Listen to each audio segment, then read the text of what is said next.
OlympusGranite.com. You're watching News 12 on your side. Get that home run feeling today with Milton Ruben Chrysler Dodge Jeep Ram. During the Make This the Summer event, lease a new 2022 Jeep Compass Latitude for free. Closed captioning for News 12 is brought to you by Kenneth Nugent. From the station that's on your side, this is News 12 at 6 o'clock. The search for remains of missing Burke County man Simon Powell still underway, and this time in a fresh new location. Today, the sheriff's office telling us they found a different pond as an area of interest, but they wouldn't release the location. In the meantime, there are still plenty of questions on what connection, if any, suspect Stacy Welch had to Simon Powell. Welch is charged with murder, armed robbery, and kidnapping in the case. Sheriff Alfonso Williams says he does not believe she acted alone, and money could have been the motive. Our Claire Allen live from the sheriff's office with what we learned about the suspect today. Claire. Yeah, Laura, the suspect, Stacy Welch, is still in jail awaiting her court date that is scheduled within the next 2 weeks, according to the Burke County Sheriff's Office. About a month ago, the Powell family spoke with us, pleading for answers and clarity. We just don't understand why. Now the why feels more within reach, with a suspect in custody. Burke County resumed the search for Simon Powell's remains today, looking in a new private property area, but they couldn't disclose where. It just takes time. Burke County says the suspect, Stacy Welch, doesn't have any past warrants in Burke County, and they won't release the current arrest warrant to protect confidential information in this case. We need closure.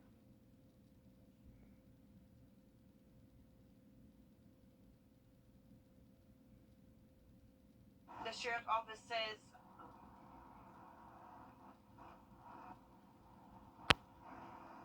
the search will end near dark and is expected to resume tomorrow in the same location.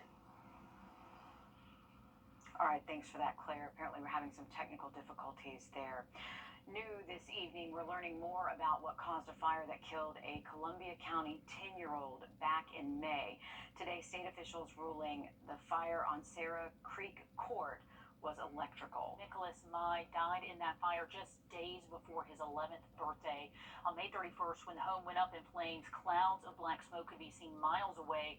Rescue officials say the fire spread quickly to other nearby houses, and they say Nicholas's 11-year-old cousin was able to run out the front door at the home that Nicholas was trapped in. Fire officials say Nicholas was caught inside where the flames and the smoke were just too intense for anyone to get near. Witnesses say a neighbor even jumped a back fence to try and get into the home.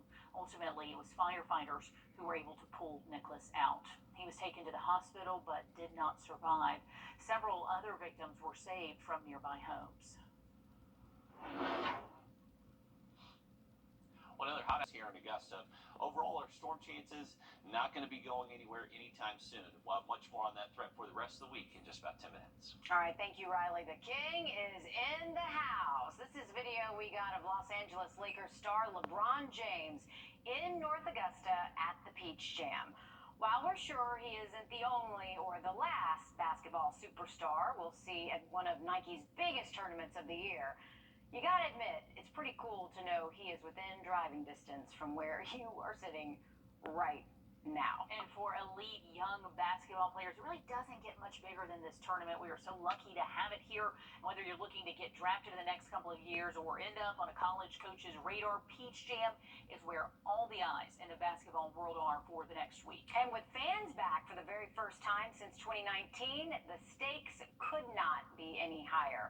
Our Alyssa Lyons is live at the Riverview Park Activity Center. And Alyssa, how crazy has the atmosphere been there with a packed house? It has been unbelievable. I haven't seen anything like this. I did just see a Carmelo Anthony sighting, so he is here somewhere in the building, but as the King left the building, so did a lot of folks. Now, they have come back in full force, both physically and vocally. And like you said, this is a place where all eyes are on the court all the time. Each team trying to separate themselves from the rest, while the defending champs, the Skill Factory, look to keep all eyes on them in 16. Alabama Fusion picked up some much-needed reinforcements just yesterday to turn the heads in their direction. Between Cross Creek's Antone Lorick, Augusta Christian's Luke Wilson, and then dynamic duo of Westside's Mari Tillman and Kaylon Hudson. This is a group that's walking in with a chip on their shoulder, ready to defend their home turf. Tillman and Hudson know what it takes to bring home the hardware. They've done it before this past spring, and they're ready to do it again.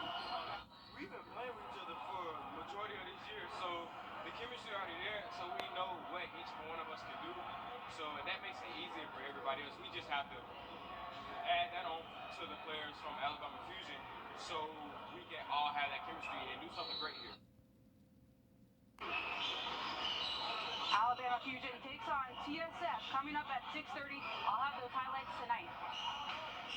Such a different scene from the last couple of years. So great to see fans back in the stands at Peach Jam. And coming up in less than 10 minutes, we're going to be going behind the scenes to see all of those volunteers who help make all of this happen. And there are a lot of people helping. New in just the last 10 minutes, the Burke County Sheriff's Office says they are bringing back all COVID protocols at the detention center. As of now, visitation temporarily suspended. They say there's been an increase in COVID cases for both inmates and staff. Inmates will still have the option, though, to contact family members electronically. New today, U.S. House of Representative Jody Hice, that congressman subpoenaed to testify in front of a special grand jury that's investigating possible election interference by former President Donald Trump. Hice's lawyers filed a motion today to stop the court-ordered testimony scheduled for tomorrow.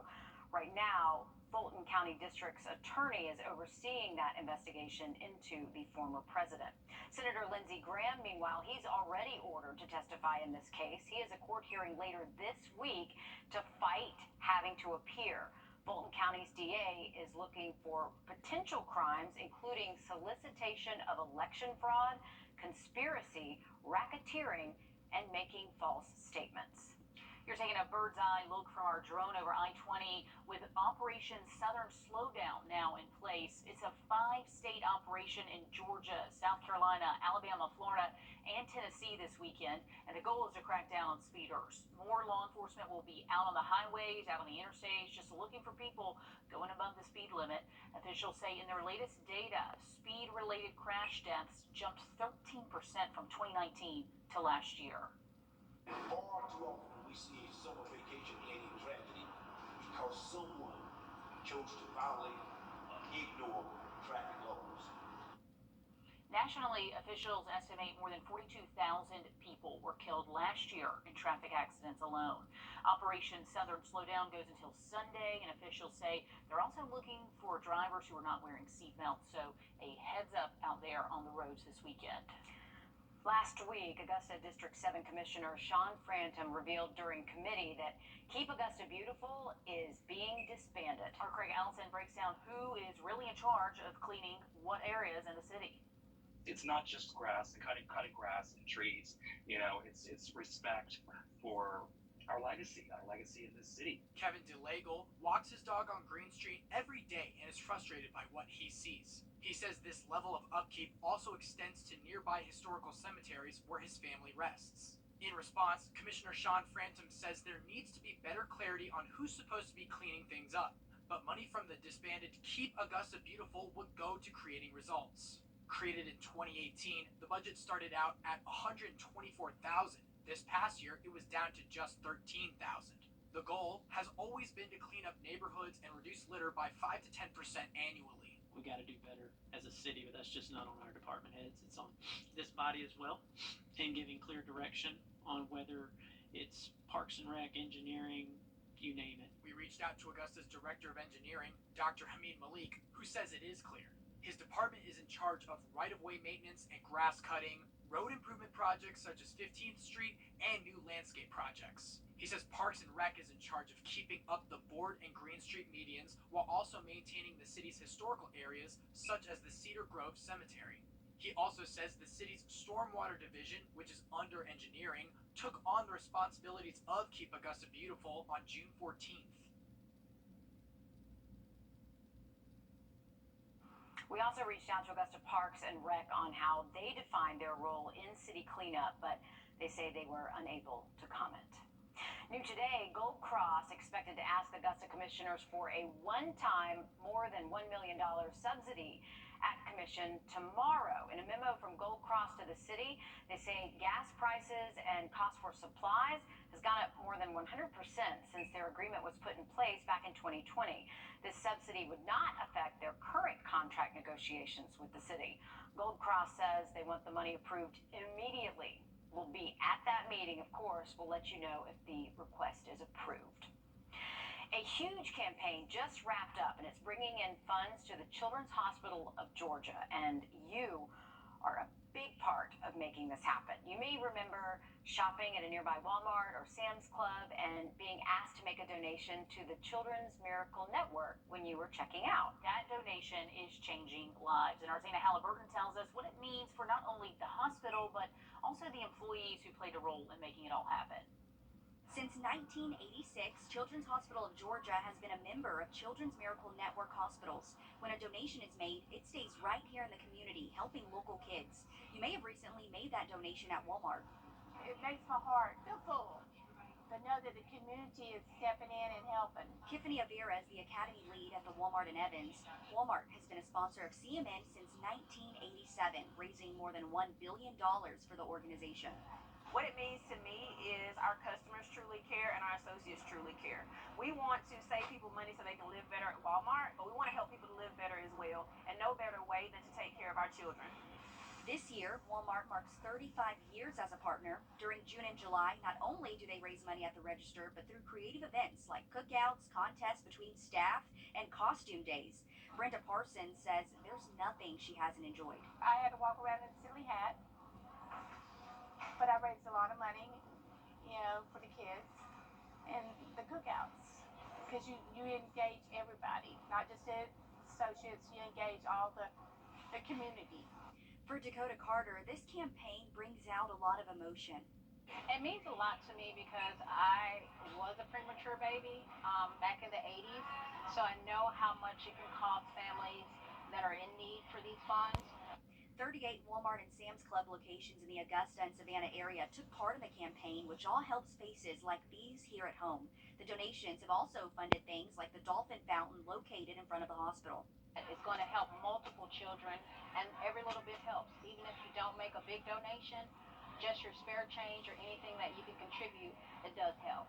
Reporting in Evans, Zana Halliburton on your side.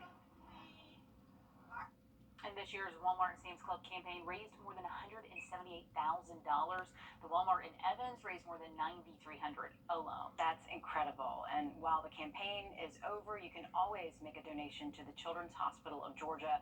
We have a link on our website. Just search Miracle Monday. A great place to put your money.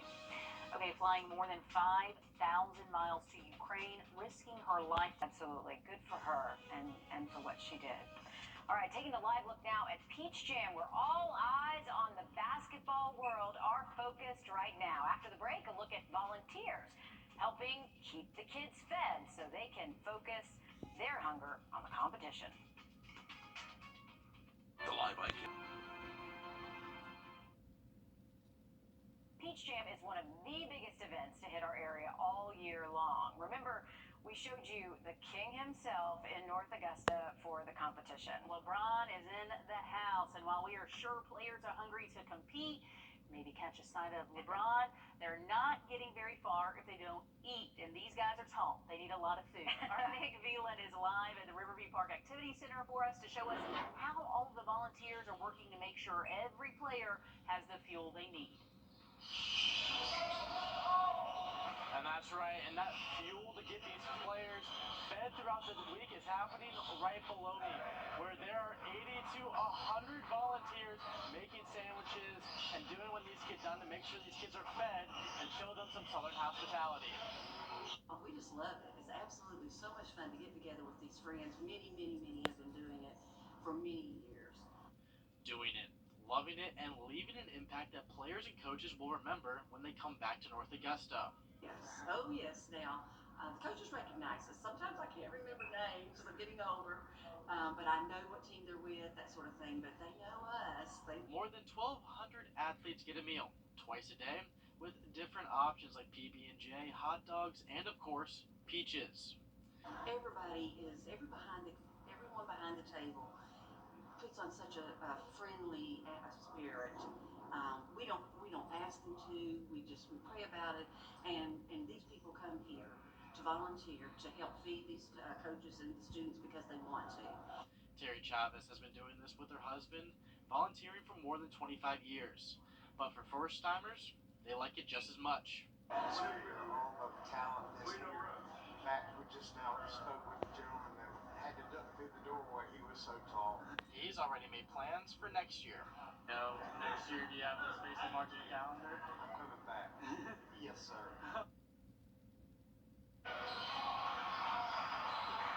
And being down there today, that relationship between the players and the volunteers is definitely something special.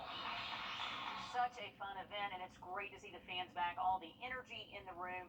Nick Veland live from Riverview Park Activity Center. Thanks so much, Nick. We'll be right back with more News 12 after this break. Thanks for watching News 12 on your side.